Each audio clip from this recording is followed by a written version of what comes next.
something about it that causes injury to the heat. Well, of course, us people that works with herbs knows good and well the Indians knew what this was doing. They didn't have no college. They had to learn it the hard way.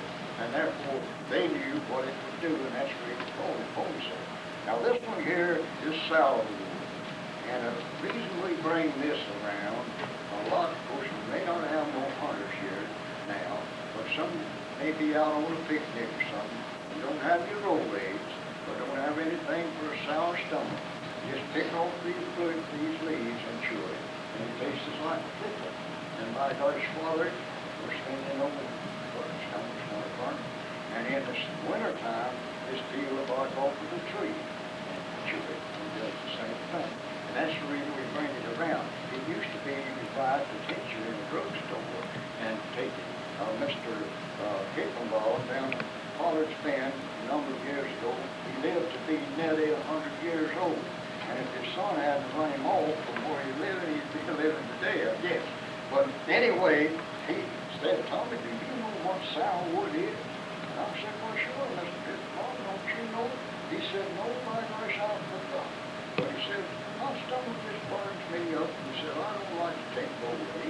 But said that there sourwood boy isn't just doing away with that burn. So I said, by golly, I'll get you a bunch of the bark. So I got him a sackful of the bark. He said, boy, I've got things to go in now. Is that I used to get it at the drugstore, but they quit selling it, you see. Now this one here is Indian hemp. It's when you call about the hemp, a lot of people think, well, that guy, he's really in the dope business. But I'm not in the dope business. But now this plant, if you take an overdose of it, it'll take you on a trip. But it's one of the finest things in the world for high blood and sugar, things like that. But I had a fellow, the man's dead now. But anyway, he come to me and he was 90-some-odd years old. And he wanted to know if I knew what this Indian hemp was. And I said, yes, I sure do. But I said, look, you as old as you are. I said, you don't want to be taking that stuff.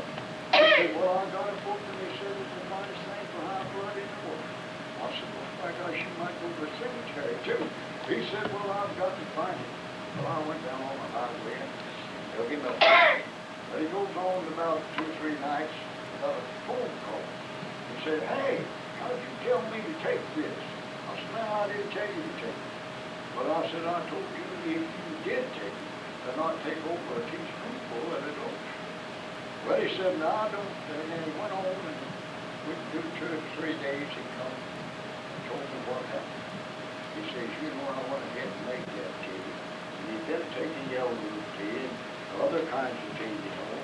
And so him and his wife were separated, and he had 3 boys that he was taking care of. But the last one was 16 years old, staying with him. And he said he started taking this tea. He said he told him, said, I don't think Bass knows what he's talking about. He said, I'm just going to take a big swallow. Well, he did. He said, just a little bit. The bed just was going like that. Swinging back. He said, I wrapped the darn thing, it didn't go nowhere. And said, he just kept swinging back. He said, Bass, he said, you know, I like to die. He said, I'm not going to take no more of it. But he says, you know, my blood pressure went down to the bottom. I said, yeah, what if you had to went to the cemetery too, buddy? But anyway, you can make the tea and take it according to something like a teaspoonful, and it'll bring your blood pressure down, and it's all right. But you don't want to take too much of it. But anyway, now this one is a horse mint, and the horse mint used to be used back in my boyhood days. You couldn't go down to Kmart or anywhere and get anything put in the clothes, you know, and make it smell good. Well, you just go out in the woods and get stuff like this. Didn't make it smell good, but it made it smell better than it did without it. But anyhow, that's the thing about this, but it makes an awful good tea for coughs and colds, and also when your nostrils are stopped up, you can make it, put it under your pillow, and it'll plug your nose, you know, things like that. It's real good. It's green now, but after a while, this fall, it'll turn almost like baking powder. It has blooms on it. It grows almost everywhere. Now this one is a goldenrod, and a lot of people curses this plant when it gets in bloom. They think that the goldenrod is caused making them sneeze, but it's not the goldenrod. It's the other plants that's out there with it. And if you make a tea out of the bloom of this plant, makes a good tasty tea. The Mormons drinks it all the time. By the way, you make a tea out of it and sweeten it like you do store-bought tea. It tastes real good, and you won't have no sneeze. Of course, anything that makes you sneeze, if you make a tea out of it and drink it, you won't sneeze. You see, you get it in your system. And if you poison ivy, poison, you just chew some and swallow the juice. And the poison. Chew it just right up. Now it won't harm you a bit in the world. If you happen to get a little on the outside of your mouth, it might make a blister. But generally speaking, if you can keep it from getting on the outside, you see, it don't poison the inside, it's outside. And therefore, I don't know what the people that I've told that. And one time I was over at a church, and the little boy there, well, he wasn't no little boy, he was a kid. He said every time he went down on the lake, he got that. He said, "You're sad, Jersey," but he comes back. I said, "Oh boy, you want to get shut up?" Well, I said, "Just pull on some of the tender leaves and show him." He said, "You want to kill me?" I said, "Well, if I want to kill you, I'll knock you in the head." I said, "I won't be happy." And so, well, it wasn't too long till the next time I seen him, he said, "Well, he said, I'll tell you it worked." I said, "I go down there in that 49 door, you finally talk." Said, "My brother's going to," said, "They're chicken." They won't try. But anyway, it's funny what it'll do. But anyway, take ragweed, you know, bad to make people sneeze. Just make a tea out of it. It's actually a good kidney medicine anyway. Make a tea and just swim it. Oh, there you go. Now this one here is the plant that we like to talk about because everybody has got peach tree. If you don't have it, just step over on the other side of the road somewhere, and there's one growing wild, or somebody got a peach tree. But now that's one of the most wonderful birds that we have. Now the Nature Sunshine people has got to bark in a capsule, and boy, it really works. But you can, if you want to sleep at night, you can take about as many as on there, put it in a teacup, warm hot water over it, let it set about 10 minutes.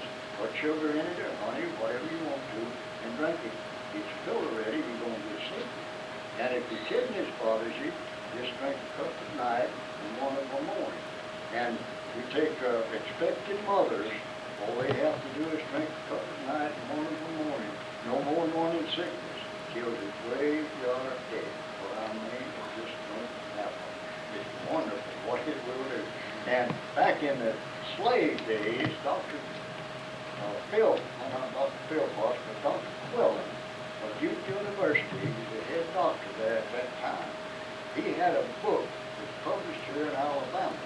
That during the slave days, he said that book had 2,000 different formulas that they used as medicine. And me and him started on the 3rd day of July, 1985, and we'd work at the university, and then we'd come back to his home, and of course, there are times an hour ahead of us, but we'd go home and eat about a supper, and then we'd work on this book. Well, I hadn't heard of all these things, of course, but when we went through that doggone book, the 5th day of the month, there was 50%, the best way we could estimate, that called for peach tree leaves. They made poultices out of them for burns and things like that, and they didn't have arthritis back then. They named it after that. But inflammatory rheumatism, you just made the tea twice as strong as you did to make you sleep. And therefore, they used it all back there, and everyone that we've ever told about the leaves that tried it, it's really worked. One lady, I remember we was having a nurse talk at Miss James' place there in at the center, and this year lady, she had a son was 4 or 5 years old, and I don't reckon that she figured that the store wouldn't visit her anymore, and so she didn't figure any of the leaves, you know, and by golly, the morning sickness hit her. And so she said, Tony, I just feel like getting somebody to kick me. Said, I went along and didn't get me no peach tree leaves, and said that morning sickness is just running me crazy. I said, honey, don't even worry about it. Send your husband by. I'll send you back. And boy, next time I see her, she's just doing fine, you know, just bouncing from out. But anyway, it's really good to know about the peach tree. Now, we recommend that you dry them in the shade and put them, when you get them good and dry, where you can rub them up that way, put them in paper bags or some kind of a jar or something to seal them, because the doggone fruit worms will eat them up. And but if you want to keep them green, well, just put them in a plastic bag and throw them in the freezer. And you've got them that way all the time. And now this one here is the house leaf. And old timers back in my boyhood days, every home had the house leaf. We used it for poultices, for burns and cuts and poison ivies and things like that. But of course now we use aloe vera in that place of this. But anyway, it can be used, and some people can pull these leaves up like a balloon. Children have a big time with it. Now, this one here is the Solomon seal, and it also has other names, but anyway, it's a ladies' medicine. It's really good for ladies, and also the roots, you can eat them like you do carrots. It's got a good flavor, and you can make a tea out of them, and it kills the poison ivy and poison oak, graveyard dead. Just naturally, you just can't take it toll. It's really wonderful what it will do. And now this one here is what we call five-finger grass or concophore. And this plant, the yellow root, I didn't bring yellow root for a minute for golden seal, but where you use yellow root or golden seal, you can use this in the place of it. It's not as strong as either one of them, but it will do the same thing. It will heal ulcerated stomach. It will heal these cancers you have in your chest. And it's also good, got lots of vitamin C in it and all that kind. You make the tea out of the roots and the whole plant. Some people call it wild strawberry. It has a yellow bloom, but it don't have no strawberries on it. Me and Dr. Philpotts had a little argument on that. She thought it was wild strawberry and had berries. I said, now, Doc, the strawberry has eatable berries. And I said, this don't have it. It has a seed plot, but don't have no berries. And I said, when the berries comes on the strawberries, well, I'll bring both of them to here to you, and I'll show you the difference. And you ought to seen that one, how she looked. She said, well, I always thought that they was the same thing. I said, no, ma'am, there's two different plants. Now, this one is the sourdock, some people call it, but the most of us call it yellow dog. And of course, some other people call it other names, but it's early in the spring, makes real good green, and it's got more iron in it according to the people that knows how. I had them to analyze it at Duke University. I got acquainted with a whole lot of the stews there. I just walked in and asked them if they'd run a test on some of the you know. Oh boy, they're glad to do it. And they said, boy, it's got more iron in it than any other plant that we know of. And it's also good for the liver, the kidney, and Indians use it to treat cancer internally. In the tea out of it. And you get it in a capsule or in a tablet. I went to the doctor, told me when I had pneumonia, he said, Tommy, said, you're just short on the arm. Well, that got me, being a nervous, short on the arm. And he said, I'll have to write you a prescription. I said, no, don't do that, doctor. So I'll just go to the herb shop and get me some yellow dog. He said, well, he'll do it. I said, you know any yellow dog that's best on anything you take? No, he said, it is. I got about a month. I went back and said, what do you think about it, Doc? I said, boy, it sure does work. He could look at my fingernails and tell you. Now this one here is what we call St. John's wort. It's an old-time plant, and there's a tame one that goes away up and has great deep roots on it. But this one has this little yellow thing all over there. But it's a wonderful tonic for many, many different things. Make a tea out of it, or take it in a capsule. hard to find. You don't find too much of it, just around here and there. But it's really good to know about. Now this one is what the Indians call cancer weed. It had a blue bloom on it, growing everywhere, and they made a tea out of it and treated cancer with it. And it's called cancer weed, and of course they use yellow dot and clover bloom. I don't know what happened to the clover bloom. I had it, but it's gone somewhere. But anyway, the clover bloom is one of the most wonderful things to treat cancer with that we know of. There's no harm in it, but it sure does take the pain away, and a lot of times it reduces the tumors. It's just really wonderful what they do. They use the yellow dot and the potted leaves and the clover bloom to treat cancer with this plant. They love it because they repeat it. Now this one here is a black hole tree. Now the black hole is just a little shrub. It has good berries on it, kind of like raisins. But the trouble of it is the seeds is so big you don't get too much eating. You like the last one was bought the banana. You never had any banana.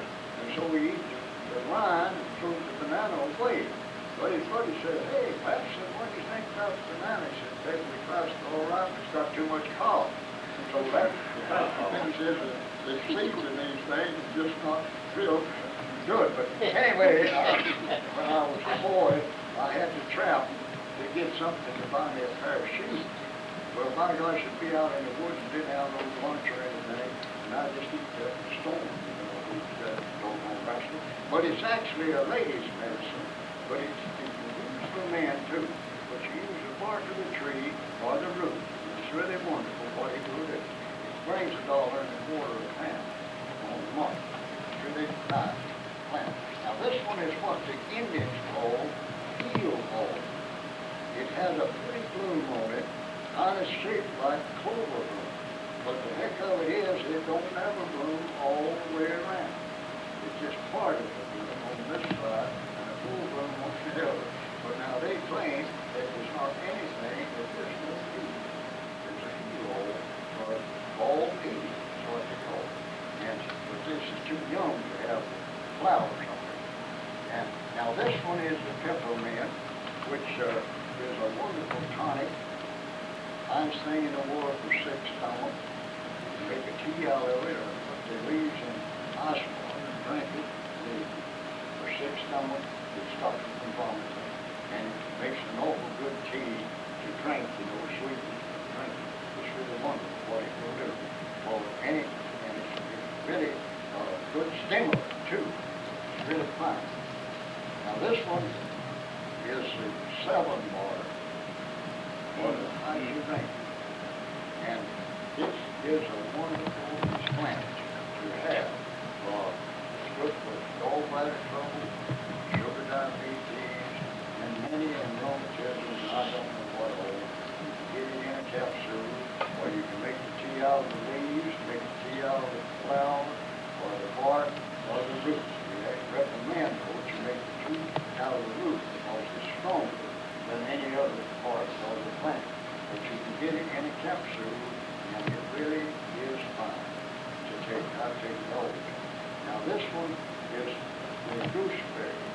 And the gooseberry plant is a wonderful plant for sugar diabetes and high blood pressure and prostate gland trouble, rheumatism, and many other things. It's so simple, it makes a real good tasting tea. It tasted just like store-bought tea, it's sweet. It's really nice. And this one here is a red maple. And we found out about this maple kind of in a funny way. We were riding a bike along the highway, and about 3 years ago, and a car pulled up, and the woman said, hey, are you Tommy Bass? And I said, well, lady, they've been calling me that for about 75 years. She said, well, said, you know what a red maple is? I said, well, sure, don't you? No, I don't, but I want to find out. Well, I said, just go down there on the lake. Any of them trees is a red maple. I said, they bloom before the leaves comes out, looks like they're on fire. I said, we call them red maple. I said, they're not red, but that's why they call them. And so rocked on, and it wasn't too long, but another bunch stopped. Well, by golly, I said to myself, told my bike, of course it didn't say anything. And I said, my gosh, I'm going to ask the next person to stop me what they're doing with it. Well, it walked on, I don't know how long. But a man and a bunch of women pulled up. And so the man said, hey, are you Tommy Bass? And somebody said you rode a bicycle. I said, well, I rode a bicycle. And, but anyway, he said, I said, yeah, they called me that for a long time. He said, well, so where can we find some red maple? I said, well, partner, don't you know what red maple is? No, I don't. I said, well, maybe it's science. You're old enough to know. I said, it's a plant, a tree that blooms early in the spring, looks like it's on flower, don't have no leaves. And after the bloom falls off. And so the woman stuck her head out and she said, didn't you never hear of a woman having hot flashes? I said, now wait a minute, lady. I said, I think I read about the charcoal fire a few years ago. And I said, there's one up in there upstairs building, I don't know how high, but she jumped out and I said, I think she had hot flashes. She said, you can go to work, no snow. I said, well, lady, I don't think I'm going to go there. But anyway, I called back from her to check it out. And he said it's one of the most wonderful things, what is hot flashes and things like that. During the month bothers you just take a teacup full of the bark of the tree and pour it in a quart of water and for about 20 minutes and strain it and drink it. Put swallow it 2 or 3 times a day. It takes good care of it. It's good. Real wonderful. Won't harm any, whatever. Tastes good. You put sugar in it. Now this here one is the sweet gum. The sweet gum tree is a beautiful tree, we know. It's pretty now, but when it turns the leaves to it, it's just out of this world. But anyway, when I was growing up, our family was so poor that if we had been over relief, we'd had to borrow money to get on. Well, you buy a type of chewing gum for a nickel, that one sticks in it. Didn't have the nickel of it. So we just go down in the woods, tap these trees, go back in the fall, and it's chewing gum. And therefore, but you can make a tea out of the bark of this tree, or the leaves, make a syrup out of it, and take it. I don't care what kind of trouble you've got, it'll do away with it. Colds, colds, fevers, build up your system, and it's just wonderful what it will do, and it tastes so good that you just want to take some more. It's really wonderful what it will do. Now this one is the white oak, and of course, the Nature Sunshine people has done more for the white oak than anybody but the Indians. Now the Indians would try to put their tents and things around the white oak tree. And so they used the acorns, they made coffee, they also made bread out of it, and so they used the little shucks that comes off the acorn on the tree, they put them on the floor like we do sometimes sawdust. And so anyway, you can take the inner bark of this tree, and if you have these veins down below our knees and bad veins down there, you take a quart of vinegar and a quart of water and 2 teacupfuls of the inner bark of this tree and boil it just as hot as you can bear it. Throw a towel in there or something, wrap it around the area, and it'll just draw them back in place, and it won't come back on it. Just 3 or 4 applications, and it does away with it. You want to take tea, swallow or 2 of it for 10 days, but if you don't have the bark, or you don't want to skin the tree, just go and get the capsule, put 15 capsules in a half gallon of water, and it does the same thing. It's just wonderful what it will do. And it's also good for many, many other things, showing out and all that kind of thing. Now this one here is what the old timers, the black and white people used to use. They call it chill grass. It's a laxative, and they use it when they have the chills and fever and so on. But anyway, the book calls it Kentucky Bluegrass and Blue Star and many other things like it. But anyway, it's really a wonderful, the roots is just as yellow as gold. And by God, they make a tea just as bitter as quinine. But anyway, it's really good stuff. Now this one here, my sample there looks kind of a little bit like Charlie Carson after her and that fella she used to play the guitar with had a fight. But anyway, this here is what we call Queen of the Meadow.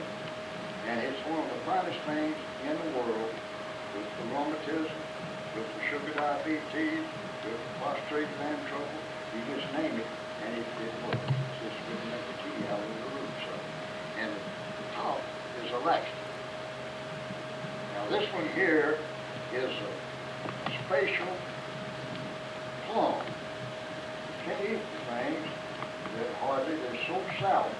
But anyway, part of this tree, the leaves, either one, makes the finest cough remedy in the world. We have several people that said that actually they had healed themselves from TB years ago by taking the tea made out of this.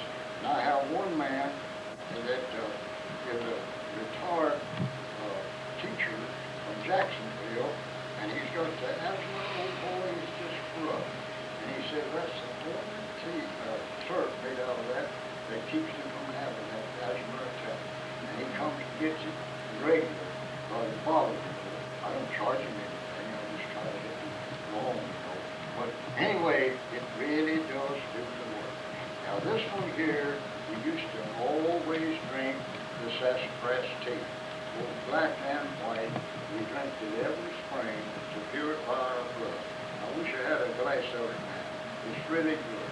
But anyway, now the doctors tell us that, by the way, that the reason we have so many strokes and heart attacks is on account of our blood are being so thick.